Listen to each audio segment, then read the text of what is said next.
નમસ્તે Gujarat trend Gujarat YouTube ચેનલમાં આપ સર્વ રેશન કાર્ડ ધારક મિત્રોનું હાર્દિક સ્વાગત છે। મિત્રો, તમને ખ્યાલ હશે કે રેશન કાર્ડની અંદર દર મહિને મફત અનાજ કેન્દ્ર સરકાર દ્વારા આપવામાં આવે છે, જેમાં મિત્રો 2024 માટેનો આ છેલ્લો મહિનો છે, જેની અંદર તમને મફત અનાજ મળશે। કારણ કે મિત્રો, તમને જણાવી દઈએ કે જે રેશન કાર્ડની અંદર મફત અનાજનો જથ્થો વિતરણ કરવામાં આવે છે, એમાં ઘણી વખત અનાજનો જથ્થો પૂરતો મળતો નથી। હવે તમને જણાવી દઈએ કે તમારા ભાગનું જે રેશનિંગ છે એ હવે કોણ લઈ જશે, અને તમે લેવા જતા નથી તો તમને છે એ આ અંતર્ગત કંઈ ફેરફાર જોવા મળશે કે પછી કેવાયસી નથી કરાવ્યું એવા જે રેશન કાર્ડ ધારક મિત્રો છે એમને પણ અનાજ મળવાનું ચાલુ રહેશે। તો એ તમામ પ્રશ્નોનો જવાબ આજે મળી જશે। તેમજ ઘઉં, ચોખા અને તુવેર દાળ અને ચણા આ બંને જથ્થો છે એકસાથે આપવામાં આવશે કે નહીં। અને મિત્રો, તમને ખાસ કરીને જણાવીએ કે રેશન કાર્ડ જે છે ઘઉં ચોખા મળતા હતા, પરંતુ એની સાથે તુવેર દાળ અને ચણાનો જથ્થો આપવામાં આવશે કે નહીં। તો આ દરેક માહિતી સમાચાર જણાવું તે પહેલાં ટ્રેન્ડ ગુજરાત યુટ્યુબ ચેનલ પર જે પણ મિત્રો નવા છે એમને ખાસ વિનંતી છે, જો તમે હજુ સુધી અમારી ટ્રેન્ડ ગુજરાત યુટ્યુબ ચેનલને સબસ્ક્રાઇબ ન કરી તો અત્યારે સબસ્ક્રાઇબ કરી લેજો, જેથી કરી મિત્રો દરેક રેશન કાર્ડ અંતર્ગત કે પછી કોઈ પણ સમાચાર હોય એ તમને સમયસર અને દરરોજ અમારી ટ્રેન્ડ ગુજરાત યુટ્યુબ ચેનલના માધ્યમથી મળી જાય। તો મિત્રો, અત્યારે જોઈ શકો છો કે અપૂરતો જથ્થો આપવાના સિલસિલો છે એ અવિરત છે, એટલે કે દર મહિને અપૂરતો જથ્થો છે તમને મળી રહ્યો છે। દુકાનદારોના પ્રશ્નોનો ઉકેલ છે રાજકોટ શહેર ફેર પ્રાઇસ શોપ એસોસિએશનની રજૂઆત છે, જે અંતર્ગત જે સમાચાર માહિતી મળી રહી છે એ તમને જણાવીએ તો મિત્રો, રાજ્યની અંદર 17,000 સસ્તા અનાજની દુકાનો છે, જેમાં ડિસેમ્બર 2024ના મહિના માટે રાજ્ય સરકારની કલ્યાણકારી યોજના મારફતે ગરીબ જનતાઓને આપવામાં આવતી જે વિવિધ જંસનીઓ છે એમાં તુવેર દાળ અને ચણાની ફક્ત 50% જ ફાળવણી છે એ સરકાર દ્વારા કરવામાં આવી છે। તો આ 50%ની ફાળવણીમાં અડધા જ રેશન કાર્ડ ધારક મિત્રોને છે એ તુવેર દાળ અને ચણાનો જથ્થો મળી શકે, જેના પરિણામે ગુજરાત રાજ્યના 75,26,123 રેશન કાર્ડ ધારકોમાંથી અડધા રેશન કાર્ડ ધારક મિત્રોને જ તુવેર દાળ અને ચણા જેવી જે વસ્તુ છે એ મળી શકે છે। તો મિત્રો, આ વખતે પણ વંચિત રહેશે ઘણા બધા રેશન કાર્ડ ધારક મિત્રો, કારણ કે આ ફક્ત ડિસેમ્બર 2024 માટેના જ નથી, લગભગ છેલ્લા 3 વર્ષથી આ છે એ વાતચીત સિલસિલો અને જે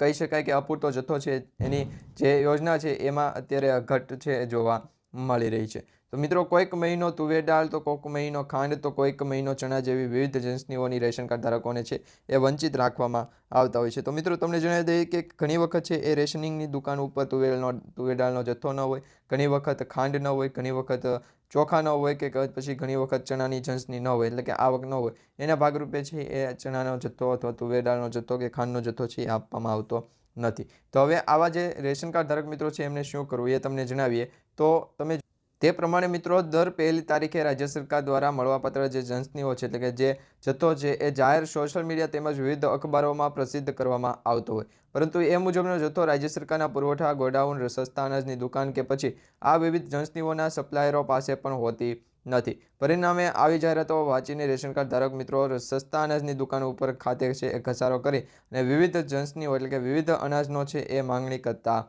હોય છે। સસ્તા અનાજની દુકાન ખાતે અપૂરતા જથ્થાની ફાળવણી થયેલ હોવાના કારણે સસ્તા અનાજના જે દુકાનદારો છે એ આ રાશનિંગ કાર્ડ ધારકોની માંગણીને છે એ સંતોષી શકતા નથી, અને સસ્તા અનાજના જે દુકાનદારો છે એ અને રેશન કાર્ડ ધારકો વચ્ચે છે ઘર્ષણ થતા હોય છે। તો રાજ્ય સરકાર દ્વારા આયોજન વગર સોશિયલ મીડિયાની જે એપ્લિકેશનો અને વિવિધ અખબાર યાદી છે એમાં દ્વારા જે પ્રસારિત કરવામાં આવતી જે માહિતી છે એ જાહેરાતોના કારણે આવી વિકટ પરિસ્થિતિઓ ઉત્પન્ન થતી હોય છે। હવે મિત્રો, તમને જણાવ્યું કે તુવેર દાળ, ચણા અને ક્યારેક તો ખાંડ જેવી વિવિધ જંસનીઓ છે, એટલે કે વિવિધ જે જથ્થો છે એ કોઈક મહિના માટે 50% ફાળવણી આપવામાં આવે તો ત્યારે વિતરણના કોઈક ધારા ધોરણો નક્કી કરવામાં આવતા નથી। પરિણામે દુકાનદારો દ્વારા વહેલી તે પહેલાંના ધોરણે છે આવી જંસનીઓ એટલે કે આવા જે જથ્થા છે એનું વિતરણ કરવામાં આવતું હોય છે। હવે ત્યાર પછી તમને જણાવીએ